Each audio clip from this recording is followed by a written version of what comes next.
Often, if you're replacing your armrest pads, you'll need to replace the bases as well. Fortunately, we've got a convenient kit at a discounted price. Hey, I'm Dennis and welcome back to our OPGI product feature powered by Resto Parts, Original Parts Group's in-house brand. Today we're going to be looking at our 1960 through 67 Corvair and 1964 through 67 GM A-body armrest pad and base kits.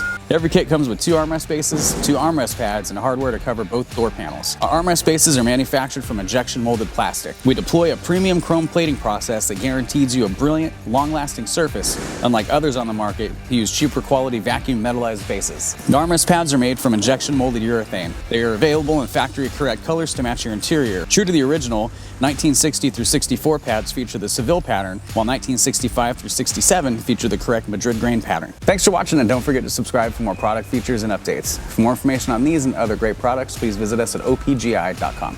Call us today or use our fast, convenient website.